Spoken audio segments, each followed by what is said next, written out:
It is said that the only constant in life is change.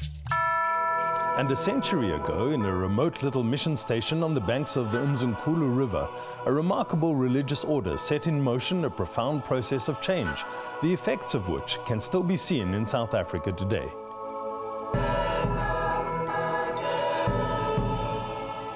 The history of the Trappist monks in South Africa and their resulting legacy of transformation was a unique event in the history of the Roman Catholic Church.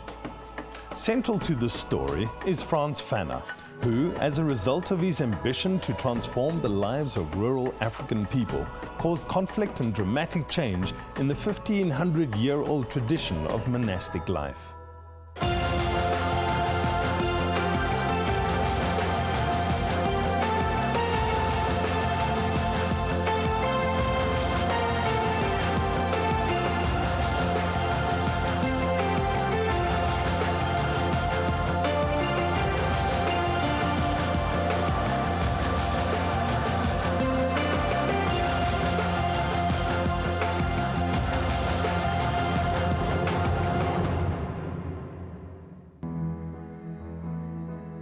The remarkable story of the Trappist monks and the eventual transformation of their order through their missionary work in the foothills of the Drakensberg holds a special fascination for Steve Kotzer, who guides tours through the Trappist mission stations and gives an insight into the formation of this remarkable order.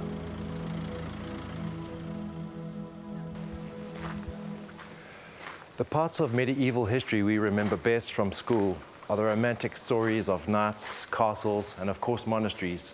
Christian monasteries have existed for almost 1,500 years and are amongst the longest lasting elements of Western culture.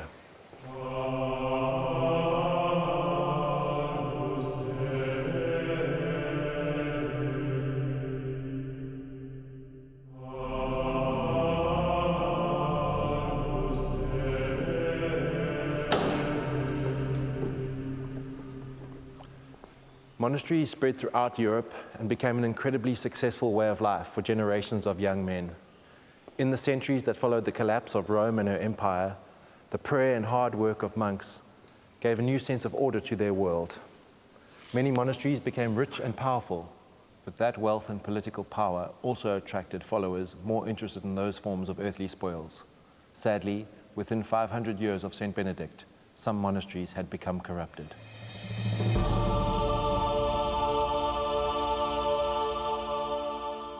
As a result of corruption, several attempts were made to reform the Benedictine rule.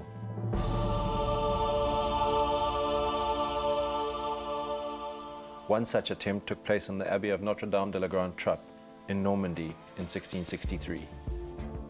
At La Trappe, Abbé Jean-Armand de Rancé formulated severe and comprehensive regulations that sought to preserve the true spirit of monastic life as he saw it, which would be a life of strict penance governed by 1,802 regulations drawn up by de Rancé in 1663.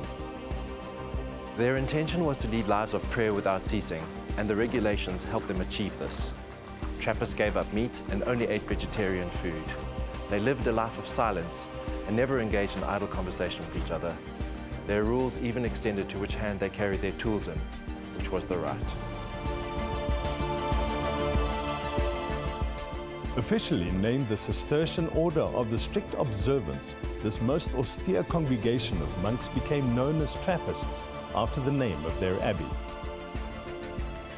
Trappist life was based on the ideal of strict poverty and the denial of all earthly comforts. The aim of such austerity was to help the monks strive for God to the exclusion of all else.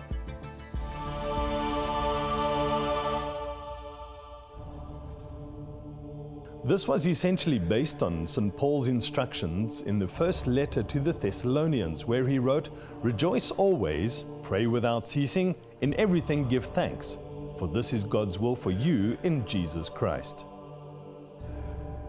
It might have been this that drew a young, sickly Austrian named Wendelin Pfanner to the Trappist order. Although he was fully aware that Trappist life entailed its own share of hardship, his poor health gave Pfanner reason to believe that he was at death's door anyway, and that a routine of strict penance would be a suitable way to end his life, which he expected to be quite short.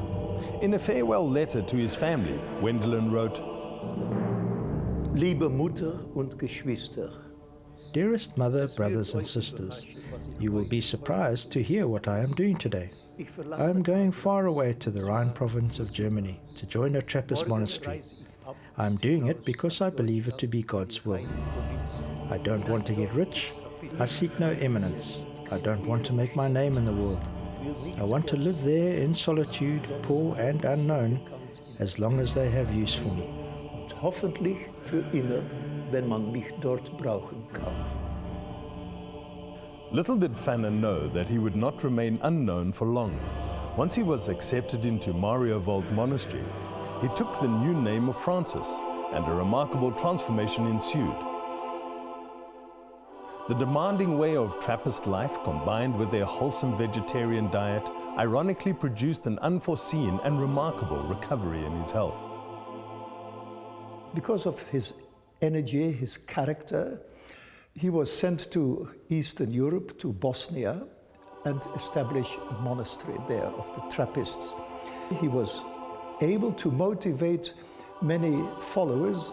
Soon that monastery counted 100 monks. After 10 years of laboring at Maria's stern, Franz Pfanner was invited to attend the general chapter of his order in 1879. Here, the solemn collection of stern-faced, bearded Trappist abbots gathered to discuss all matters of importance for that year. And at this meeting, a bishop from Port Elizabeth turned up, asking the monks to send people to South Africa to teach Africans proper agriculture, especially in the Eastern Cape. Nobody answered or accepted this request. They kept all holy silence, these holy abbots. However, the youngest one, with flaming eyes and a red beard, a character on fire, said, "If no one goes, I will go." That was Pfanner.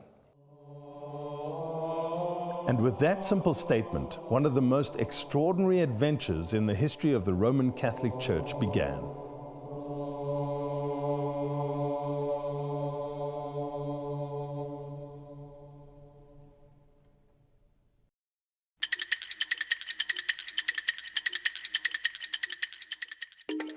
And so it was that in 1880, Franz Pfanner and a select group of monks left Maria Stern bound for Africa. This must have been a huge leap of faith for the monks, because as Pfanner put it, Wie konnte ich diese Leute dazu bringen? Wo liegt der Zauberstab? What do I offer the monks in return? Well, an excellent diet, only no meat, no fish, no eggs, no butter, no coffee, no condiments, no sweets, nothing to drink except water and plenty of that.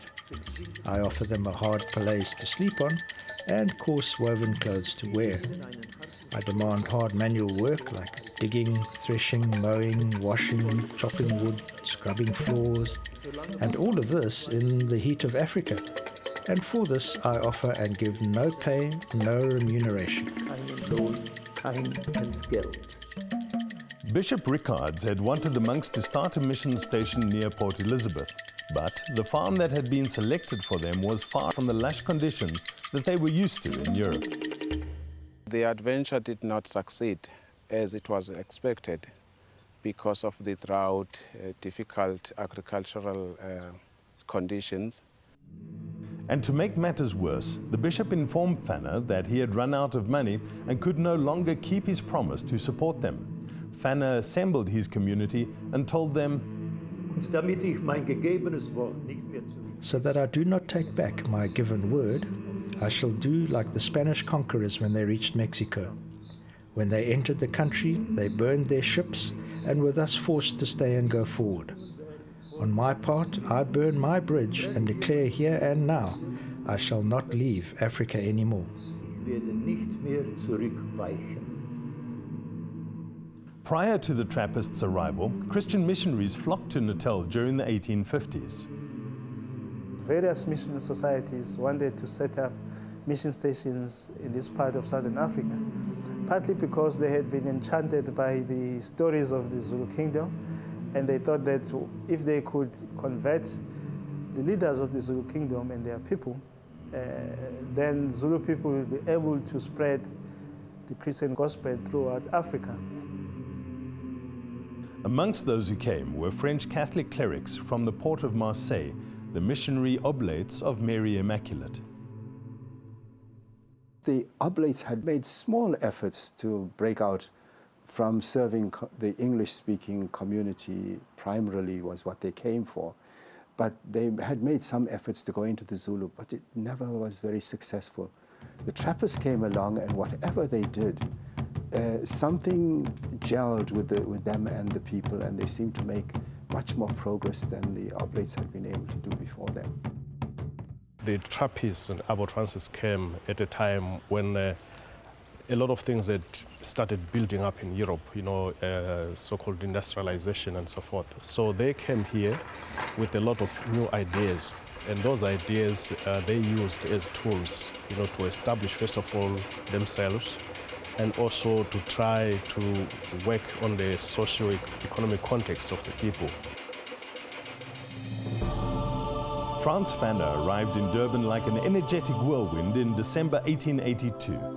He made an inspection of a substantial farm on the banks of the Hlatuzana River and purchased it shortly afterwards. Am Fest des Heiligen Stephanus. We left the bluff on St. Stephen's Day and went as far as Pinetown by train, and there we reloaded everything onto heavy ox wagons. Our mobile monastery caused quite a stir. Sensation für die Eingeborenen. Pater noster, qui ensis celis. On the 27th of December, after sleeping under the wagons, the Trappists participated in the Holy Sacrament. And from this humble beginning would grow the greatest Trappist monastery in the world, Mariannhill. Mariannhill is sein Name. Mariannhill is its name, for we shall dedicate it to Mary, the Mother of God, and to St. Anne. We add the word hill, for the main building will come to stand on a low hill. Und Hill füge hinzu.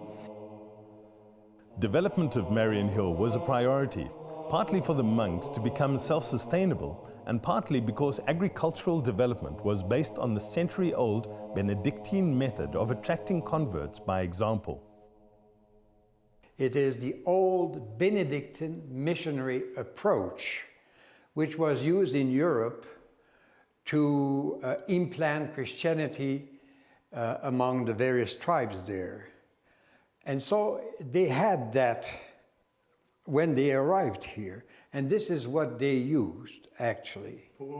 It is a method based mainly on the example of a way of life focused really on the ora et labora, pray and work. With this as their tenet, the monks set to work, all the time retaining the hours and rules of the Trappist order in Europe. The monastery soon burst into life with visible energy, and it wasn't long before the monks began to make an impact on the local community, although it was not immediately positive.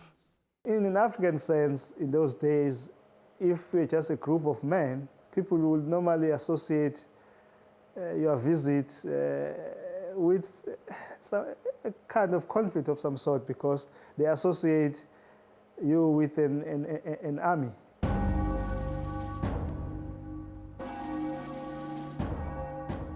The local people, at first, they feared them. They did not come close to them. They would only come to watch what they are doing, but without wanting any association as such. The Shozi people of Chief Manzini were fascinated by the new arrivals across the river. Everything about them was different to the other colonists. Trappists wore long black and white robes and shaved their heads. They never spoke and never slaughtered any cattle. But strangest of all, performed hard manual labor in the fields, something that white men were never seen doing at that time.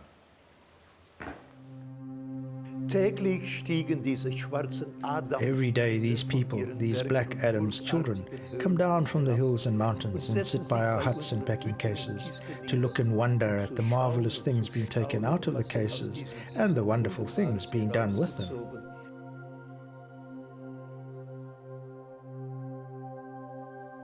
The Zulus were fascinated by these white men who were working in the fields, very unusual, who were keeping silence, who were not eating imyama, no meat, no beer, there is no women, still stranger. It was precisely this example of ora et labora that the monks wanted to inculcate into the community. Pfanner believed in the education of the head, the intellect of the hand. He wanted to teach them skills which they could learn from the brothers. Farming methods that the Trappists brought from Europe were amongst the things that they shared with the local Shozi people. This was one of the major skills that they imparted upon the people. Very significant skill, how to plant their fields. The monks not only taught the inhabitants how to farm more effectively, but they also encouraged them to settle on the mission station. One of the criteria, though, was that they had to abide by the rules of the monastery, which some found difficult. They found that the norms and that were expected of them to live by when they put their homes on the mission land were difficult for them to uphold, especially on issues of morals. Those who, for example, had 2 wives, they were allowed still to live in the mission land, but that there would be no further wife being taken. Another concern was that ilobola, the customary exchange of bride wealth, was not permitted in Christian marriages, and this tradition formed a very important part of the African social strata. If Christian families were to do away with lobola, their daughters will be in a very tenuous situation in marriages where they marry outside Christian family backgrounds, in that their daughters will not be given the same status as women who had been through this practice. The monks took a pragmatic approach when dealing with these customs. Most missionaries were quite willing to tolerate, to some extent, that some of the situations, and say that for the first generation of Christians, we should not enforce all the rules that we expect of Christians. But certainly for the next generation, we think that polygamy and ukulobola might somehow be avoided. Pfanner realized that it would be difficult to change the views of the older generation of Zulus. He knew that the monastery school would be an essential element in the Christianization of the people, but there was initially still some resistance from the locals. The Zulu men at the time, even the chief of the area, was somehow suspicious of their agenda, spoiling their young boys or spoiling their culture. However, as the Zulu men began to appreciate the skills that they were learning while working alongside the brothers, their attitude towards schooling for their children mellowed. The chief eventually allowed at least 2 boys from each kraal to enroll to the school. That means they began to see the good in what the Trappists were trying to do. In gloria Dei Patris. Amen.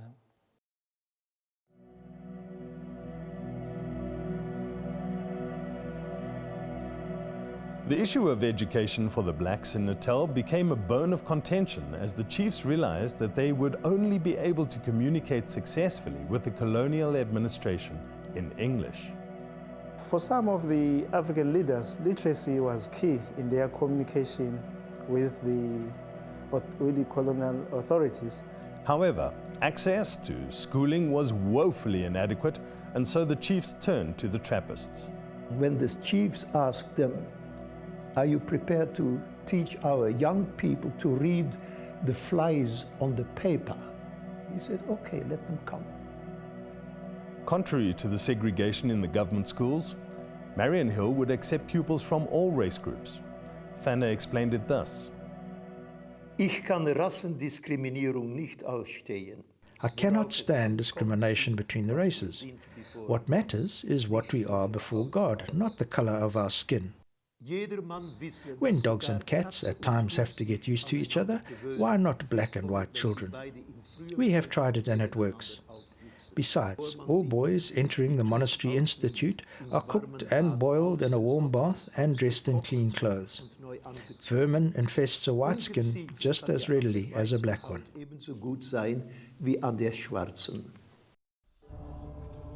However, the abbot's plan for mixed-race schooling evoked a storm of protest, and he himself wrote, Some representatives of the white race were kind enough to make a special trip to Mariannhill and enlighten me on the monstrosity of my plan. The abbot was finally forced to yield to public pressure and confine his school to black Africans only. Pfanner's disregard for race was also applied to the church services, and after a temporary church was erected, anyone was allowed to attend the divine services of the Trappists. No single event was more significant, though, than the first burial conducted by the monks in the Mariannhill cemetery. The first Catholic convert to the monastery was, in fact, a dead person. Many African people began attending services at the monastery, but there were no immediate converts. The first baptism occurred under unusual circumstances. An elderly Shozi man had shown some interest in the activities of the monks, and when he fell ill, asked for a priest to attend him. Father Joseph Begner rushed off to help this person, but when he arrived, the poor man had already lost consciousness. Uncertain of how to proceed, the Trappist father decided to baptize the patient anyway, and the man promptly died. It was decided to give the man a Christian burial as well, and he became the first occupant of the new cemetery. His funeral made a lasting impression on the Shozi people because they realized that Catholic ceremonies bore a striking resemblance to their own. From that day forward, increasing numbers of converts flowed to Mariannhill, seeking not only education from the church, but baptism into the faith, and so another transformation of the community began. Soon the monastery began to flourish, with buildings bursting from the ground. In 1885, Franz Pfanner was elected as the first abbot of Mariannhill. He quickly realized he would have to make changes to the customs of his order if the monks were to be effective missionaries. The most significant innovation was the arrival of 5 women who became nuns to assist in mission work. The Trappists were not allowed to speak in public. They were using their sign language, and therefore they couldn't reach out to the people around. So he needed almost like mouthpieces. So he got this idea of calling women from Europe to come and help him. Pfanner had put an appeal in the Mariannhill magazine, Forget Me Not, which was published in Austria and Germany. And on August the 5th, 1885, 5 young women found themselves on the Mariannhill doorstep. They formed a nucleus of the missionary sisters of the precious blood. Because they were not Trappistans, they were not even contemplative sisters.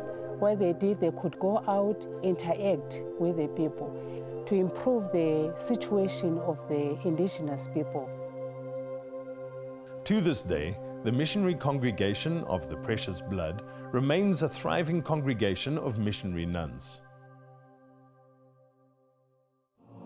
However, any kind of contact with women was expressly forbidden by the regulations of the Trappist order, and so the consequences of this event were enormous and clearly demonstrated the lengths that Pfanner was prepared to go to in order to achieve his goals. Though much had indeed been accomplished, in reality, Mariannhill was now poised on the brink of its greatest act of transformation.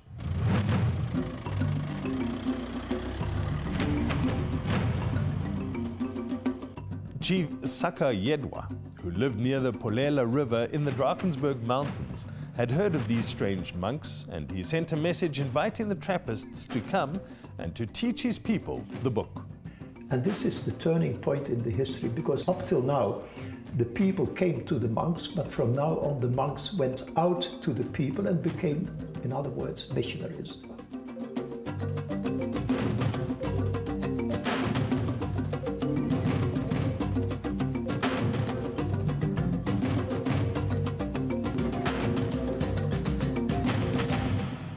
Chief Sakayedwa was a forward-going man, and he realized that if the African people in South Africa were to go forward, they needed help, and the Trappists were prepared to give them the help that they needed. Pfanner saw this as a challenge, the will of God, just as he believed it was the will of God to enter the Trappist monastery. And now he sent the monks out to the people, and that is then the beginning of systematic evangelization. And in Pfanner's eyes, evangelization and civilization were very closely related. Evangelization was his aim, but he worked through civilization, education, as stepping stones.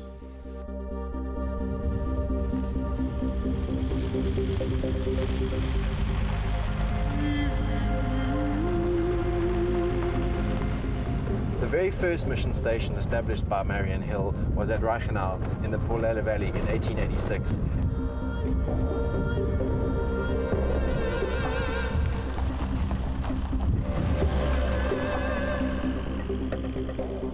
Franz Pfanner waqamba le mission ngokuthi iReichenau ngoba kukhona enye iReichenau eseGermany eyakhiwe njengalena ephezu komfula iRhine River. They were a very dedicated group of men. They built the mill. Nabantu bejabulela ukubona abantu abahlukile abangafani nabo belekelela ngazo zonke izindlela. Izinto zokwakha abazithola khona lana akukho okuningi abafika nako, basebenzisa izihlahla ezazikhona lana, baphinde futhi basebenzisa amatshe abawathola le ndaweni ukwakha zonke izindlu lezi. Although the Trappist paradigm was one of simplicity, under the leadership of the progressive-thinking Franz Pfanner, what the Trappists were able to accomplish was remarkable for that time. Our local population grow mealies, so instead of taking 2 stones and pounding with a stick, they were now able to bring it to modernization.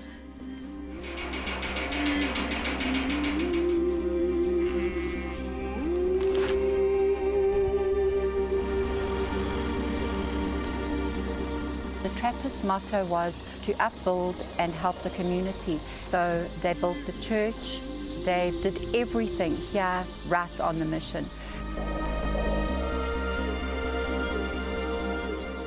They didn't communicate with each other verbally like we do.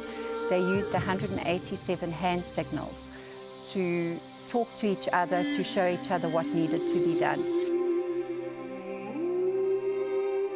They used cow dung and lime to plaster the walls with, and on top of this they did their murals.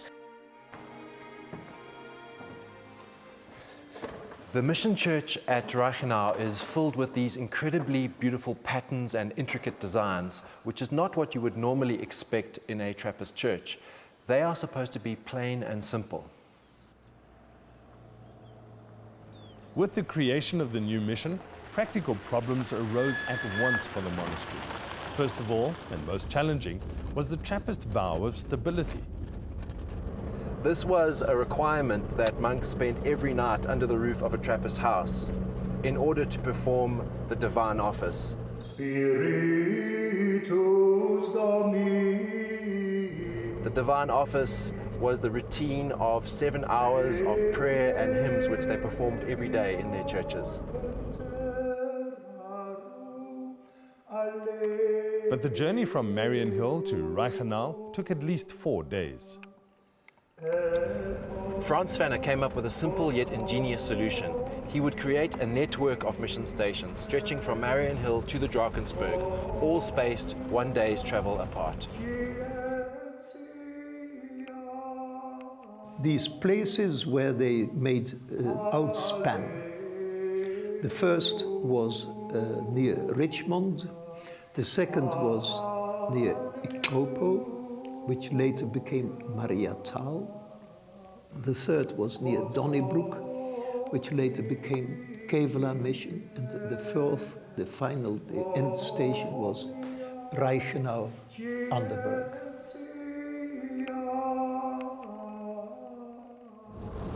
When the Trappists were traveling between their mission stations, they would attend their morning service, starting at 2, for about an hour, and then set off, traveling for the rest of the day to arrive at the mission station sometime in the afternoon.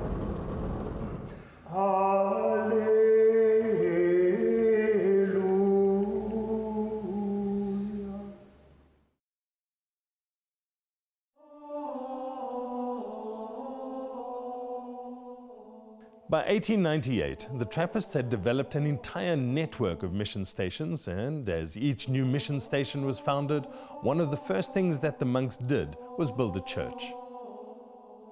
Each of the Trappist mission churches is unique in terms of the art and architecture they contain.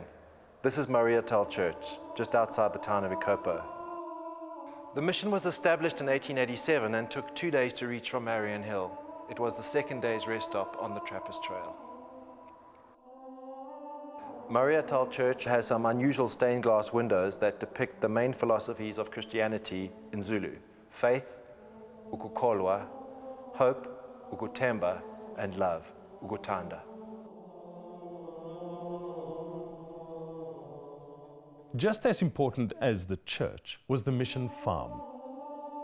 In each and every station that was built, there would be a farm around it. In fact, the farm was meant to provide, to sustain the community that would be living and serving in that mission station. But that farm did not only sustain the mission monks, but became the source for sustenance of the people around that area. The farm servicing Mariannhill Mission now belongs to Cheryl and David Biggs, who have undertaken to restore it to its former glory. Starting the restoration, the mill, that was the first thing that we worked on, and it's actually now one of the few workable mills left in the country.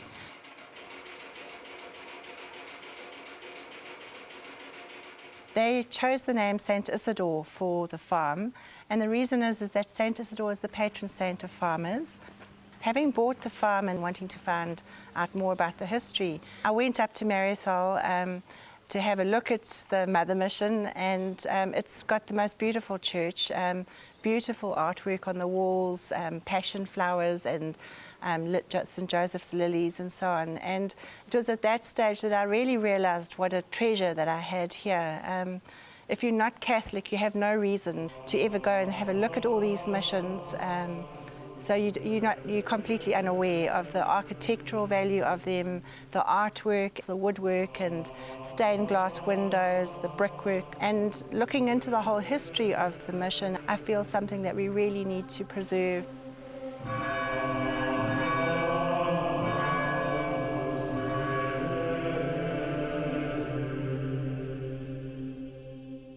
It's easy to imagine these farms as small market gardens with a few monks pottering around. But some of these mission farms were agriculture on a large scale.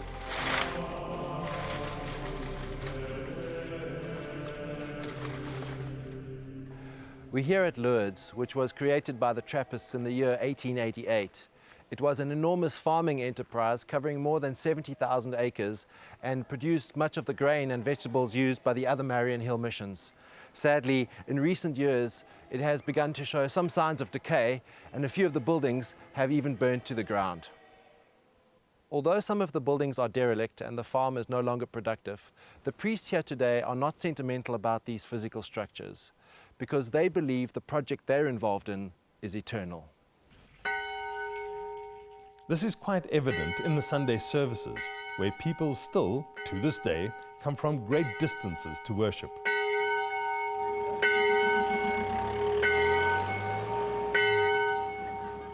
Should one drive down any of the dusty roads that crisscross this area, you will encounter group after group of worshippers on their way to the nearest mission.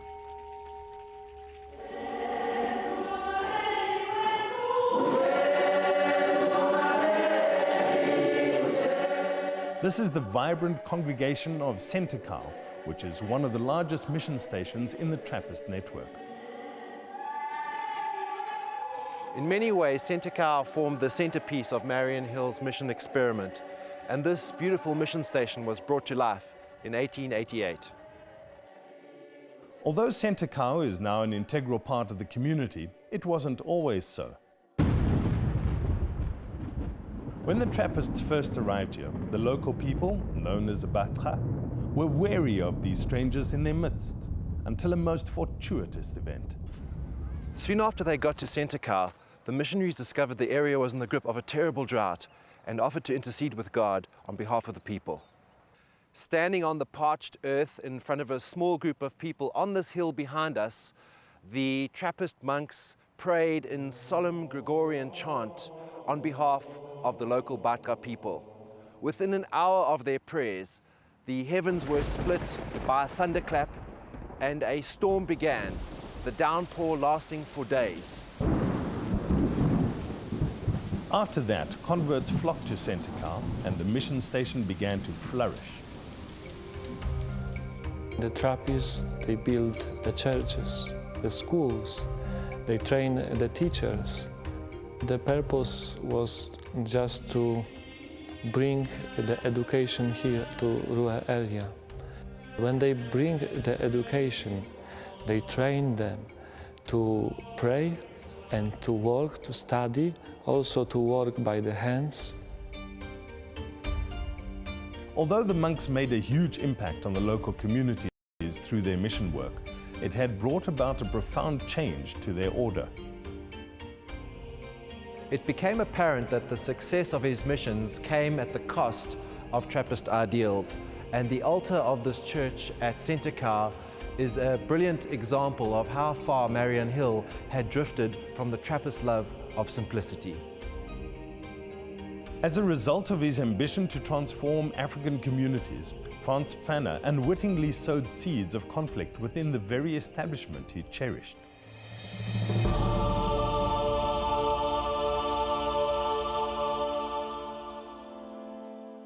On the one hand, the one leader saying, we need to be practical and go out and do the work that God is sending us for. And the other saying, no, our vocation is to be contemplative. In other words, to be more monastic, staying in the monastery rather than being among the people. And it's an understandable conflict because no one came out with a blueprint. No one could tell them, this is the right way to do missionary work or that's... And they discovered by doing what was the most effective way of going about it. Orare pro mea Dominum Deum nostrum. Amen. Very austere, strict Cistercian rule had to suffer concerning silence and concerning fasting and food and all these little regulations. Pfanner had made a number of dispensations because he was a very practical, down-to-earth man. He allowed them to wear boots when they were outside in the fields, wear a hat against the sun, wear sensible, lighter clothes than what they were used to in Europe. He even allowed them a bath once a month and a little breakfast every day.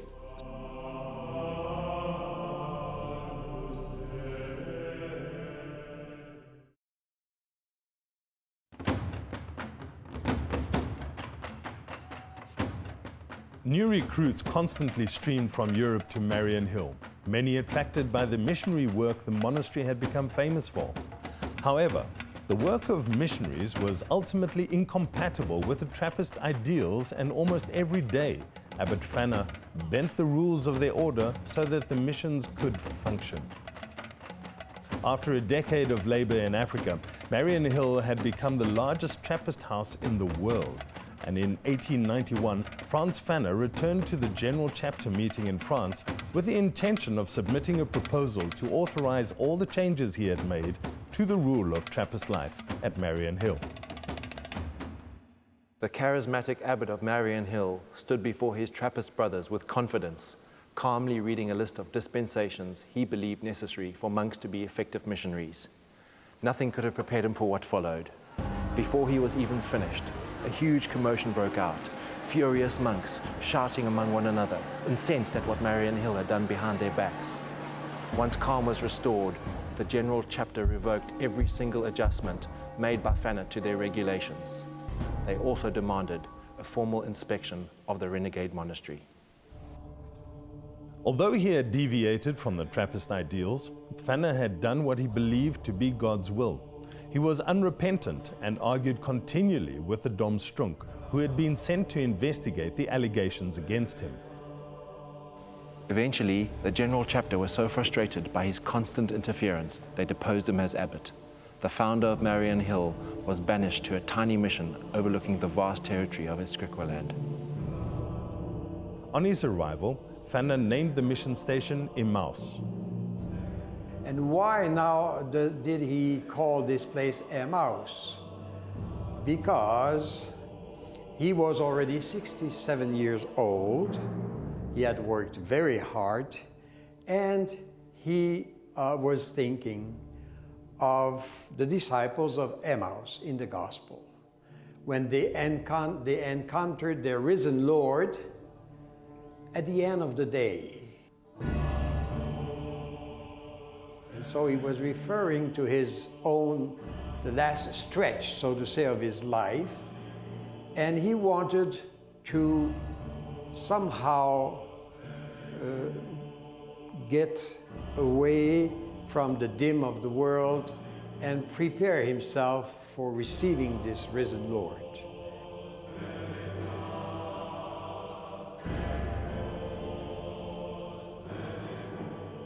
As part of this preparation, Pfanner involved himself in a severe act of penance. Here at Emmaus, Pfanner found this hill, which he named his Calvary. And through rocks like this, and using rocks like this, he built a stairway up the side of the mountain.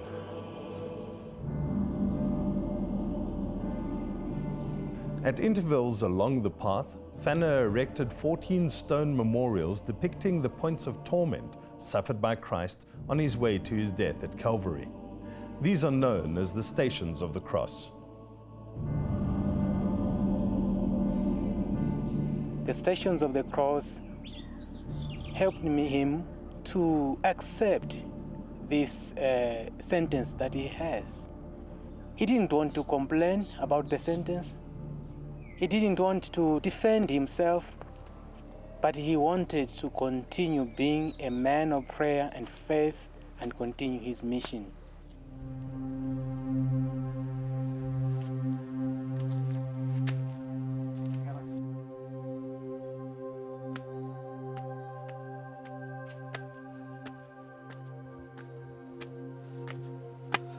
Looking at this mountain, it is not an easy mountain to climb. But Abbot Francis, because he was determined to make this sacrifice, he managed to move out the bigger stones, to move out the trees, so that he can be able to climb up the mountain and pray the Stations of the Cross. When a modern person looks at this, you wonder, how did he manage? From the day they were completed until he could no longer walk, every morning Pfanner climbed the rough stairs among the thorns and aloes to meditate on the Passion of Christ.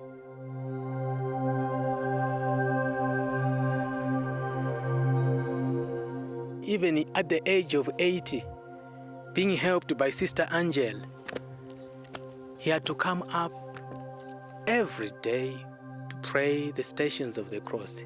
Starting in the morning, 3 o'clock. You may conclude that this was a man of God.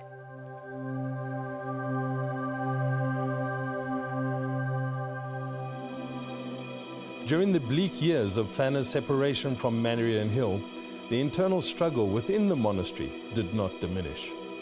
Pfanner was banished, he was exiled, he was silenced. He was succeeded by 2 abbots who tried to bring the community back into the Cistercian, in the Trappist fold. But the missionaries who had started missionary work, they would not agree. They said, we are not going to sacrifice our work and the salvation of souls for keeping all these nitty-gritty rules. So the 2 abbots could not succeed as the order wanted it. And then it was Rome itself, that is to say the Pope, decided to separate Mariannhill and all its missions from the Trappist order. Those who wanted to remain Trappists had to go back to Europe. Nobody did. And we became then the congregation of the missionaries of Mariannhill. On the 24th of May 1909, a few months after the decree of separation had been granted, Franz Pfanner died at Emmaus.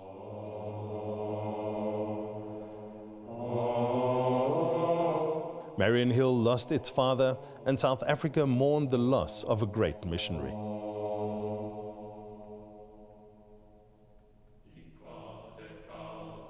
Although Franz Pfanner's legacy lives on in the bricks and mortar of the many mission stations he established, it is probably best described in a piece of glass.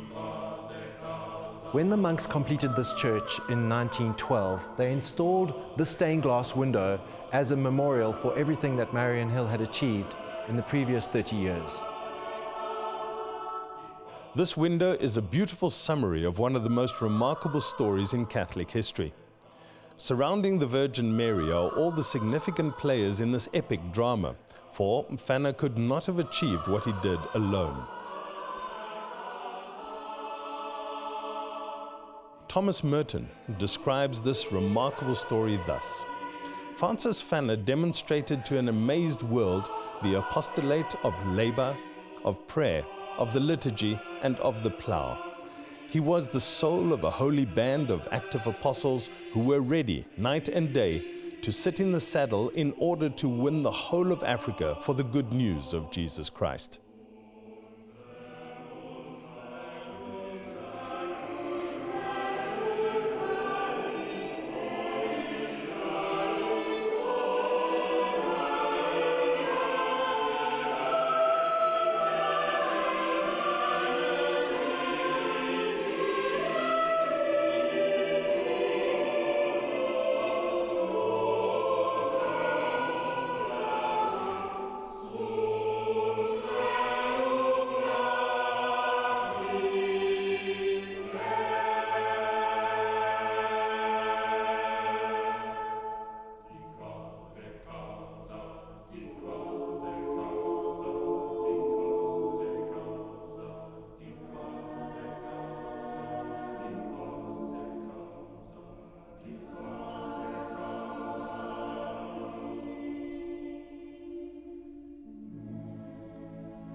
It is said that the only constant in life is change. And a century ago, in a remote little mission station on the banks of the Umzimkhulu River, a remarkable religious order set in motion a profound process of change, the effects of which can still be seen in South Africa today.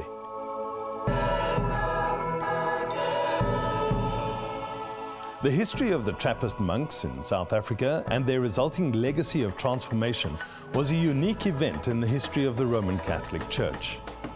Central to this story is Franz Pfanner, who, as a result of his ambition to transform the lives of rural African people, caused conflict and dramatic change in the 1500-year-old tradition of monastic life.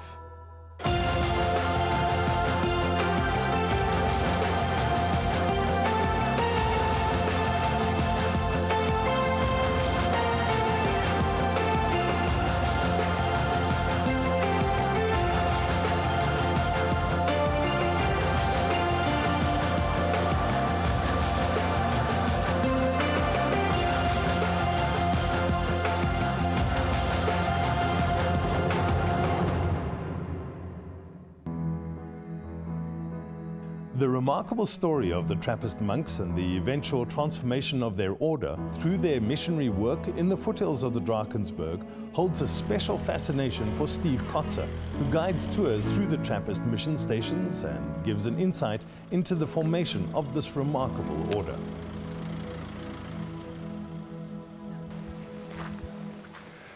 The parts of medieval history we remember best from school are the romantic stories of knights, castles, and of course monasteries. Christian monasteries have existed for almost 1,500 years and are amongst the longest lasting elements of Western culture.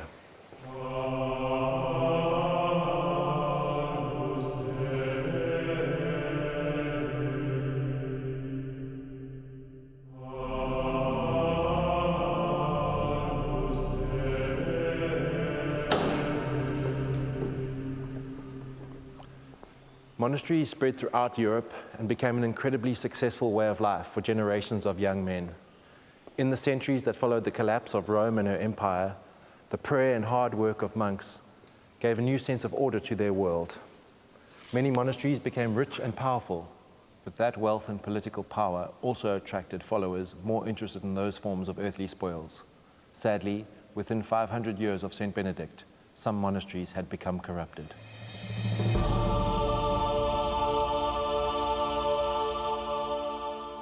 As a result of corruption, several attempts were made to reform the Benedictine rule.